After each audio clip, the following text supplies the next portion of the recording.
Love the way we are together. Like, can't we always stay this way? And how I wanna build my whole world with you and no one else. And how our love will make us so much better.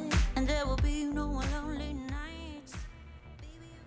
Hello and welcome everyone to the Steel Forge Update Show. My name is Gormizer and we have a beautiful round table sitting around. We have Molly and Garrett as always. Thank you. You're talking clearly about me. Yeah, absolutely. It's only Garrett, actually. I'm sorry. But no, we actually have someone joining. It's not Rafe, if you couldn't have guessed that just based on appearance. But this is Evil Mojo Sadia. You are a content producer, so I just kind of talk about what you do. So basically, I just make sure the content team is like shipping all of the art on time, making sure, you know, if there's anything that could prevent us from shipping stuff on time, that gets flagged down. But otherwise, I'm basically the person that just goes around yelling at people like to turn your stuff in. I'm glad you said it instead of me saying it, because I was about to follow up and be like, so much you're the yelling. one who, like, just yells at everyone. I'm the So jerk much that's yelling. Like, update your task. Well, that's going to be great to have you through to be able to kind of look at a lot of the amazing content that we have later. But the first thing that we always go through, and the first thing that is always important on the list, is the hunt.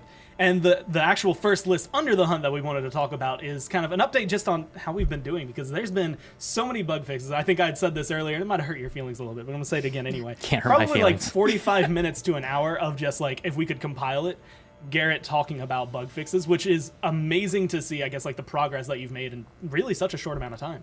Yeah, I want to give a huge shout out to both our tech team and you guys, the community, because we've made huge progress over these last couple of updates with your guys' help, with your guys' feedback, tracking things down. A lot of people in the community have kind of took it upon themselves to interface with us, communicate with us as we troubleshoot and fix things. And Dale, our programmers, have done a kick-ass job in terms of, we have literally hundreds of fixes that have gone these last few updates, and the game is feeling smooth, it's feeling better, so hats off to them. And with that being said, we're going to dive right into some of these fixes.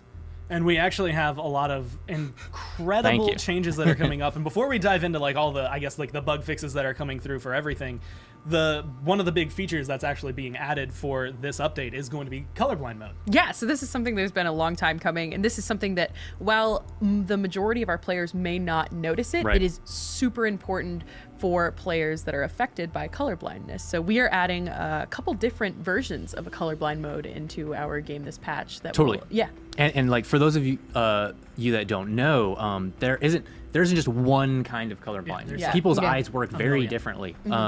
And in a game, especially ours, where visual information is so important, whether it's like, is that silhouette red or blue, is a really great basic one to understand. And there are certain colorblind modes, right, that people struggle with determining red and blue, or yellow, or orange, or green, or purples.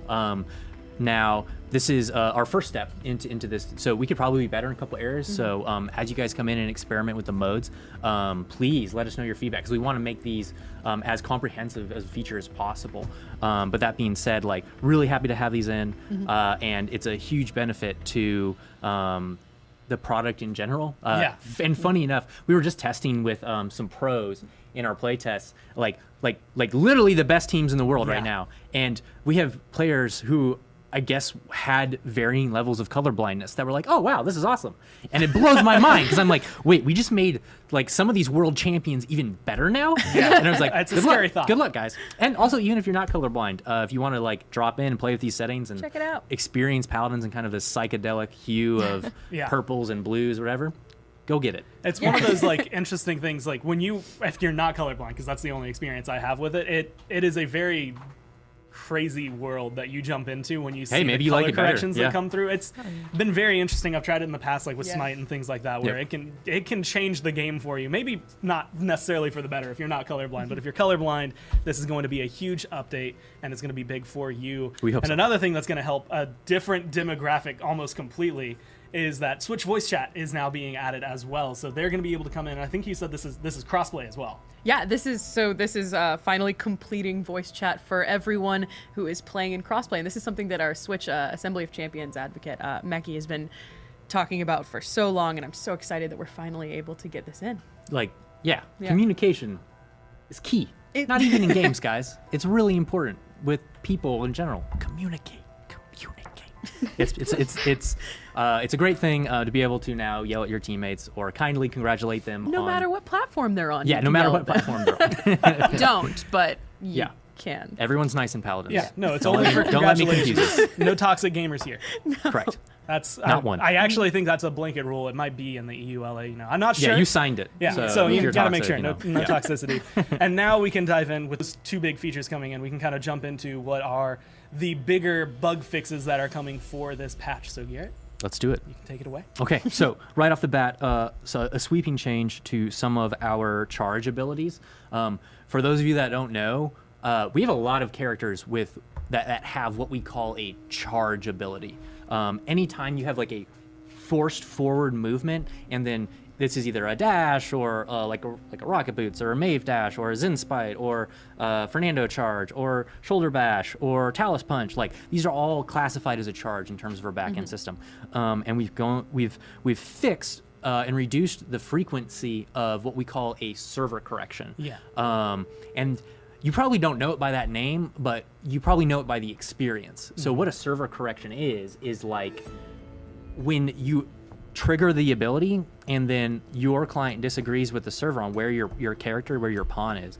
And then you'll feel like this weird, like either like setback reverse or like stutter, or you like kind of warp to a different spot while you're charging or shortly after you charge. It's really unpleasant. And we've allocated some time to making that for every character better. So that should be a really big benefit. Some other really cool things. So we've fixed an issue where a lot of our localization kind of descriptions were just improperly giving out the wrong information. Yeah. I won't go down the list of the specific ones, but we've allocated dev time specifically for our different language clients in terms of presenting a clearer, more comprehensive product, which is always great to see. We fixed some issues on gamepad where, for example, the mute button was displaying instead of the unmute button, which is very confusing in terms of a user interface. Is typically what you don't want to do. Sure. We fixed an issue where backing out of match details screen on match history would send you all the way back to main menu, which is really frustrating for our gamepad users. And then we fixed some issues with emotes interrupting emotes by pressing an input that cancels it. You were seeing this abused a lot of people like trying to spam it to get play the game or whatever, which is not something we desire. So that should no longer be abusable. The other section of, as I fumble with my papers here, so he's got these beautiful highlights as well. We fixed a large amount of issues with jittering players going down slopes, moving around, jittering when deployables are laid down on shields when they're connected to other players, such as Khan or Vivian. And so this not only is this like a polish thing, right? Yeah. But for gameplay too, it feels better when your shield isn't like woo, woo, woo, like going crazy. So maps too. Shattered Desert is the it's what? Do what?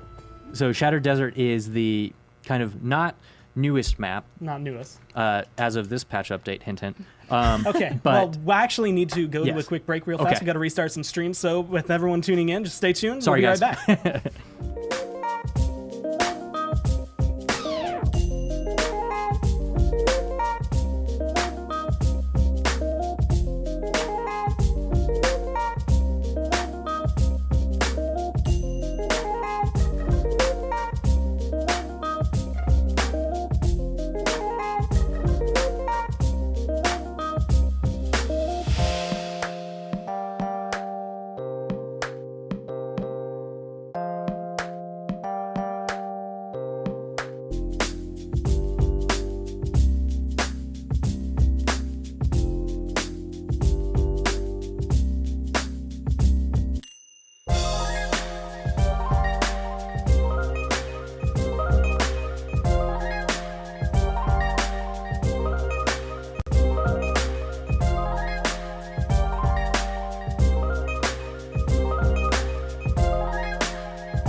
Welcome back, everyone. Hopefully all the audio issues have now been corrected as we come through, and we can kind of jump back to where we left off. Maybe go back a little bit and start with Shattered Desert again, because we were in the middle of bug fixes. Let's do it. And we're going to crack it down. So once again, Garrett, you can take it away. So a couple fixes for the map Shattered Desert.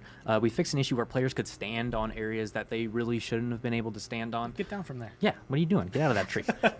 We also fixed an issue where players, they could like put their camera through certain pieces of terrain and then kind of like see through walls. Granted, it wasn't like super bad because it was like 3 stories up and only abusable if you're a flying character, but we've got it covered anyways.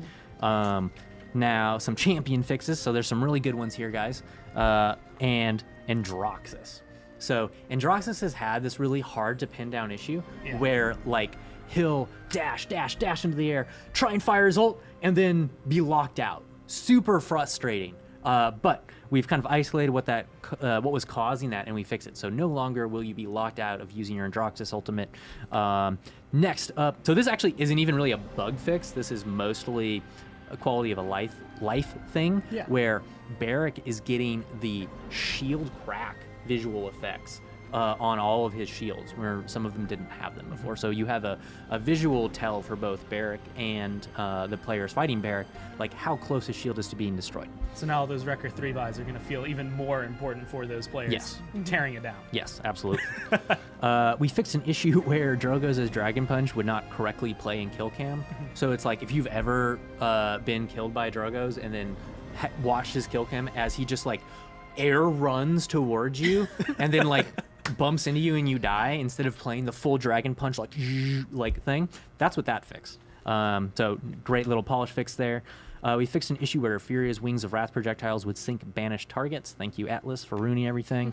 Amani, we fixed an issue with Amani where while she ulted in her dragon form, if her allied Cassie also ulted at the same time, she could then see the entire enemy team revealed for the remainder of the game, which is not fair. So that's fixed and now. As a general way to word that, that's yes. I can see forever. We also fixed an issue where Amani could... Oh, this is great. I totally forgot about this. We fixed an issue where Amani could auto-purchase items for her dragon when she was using the ability. So if you had auto-purchase on, her dragon would just be like, I'm buying this, I'm buying this, I'm buying this, and then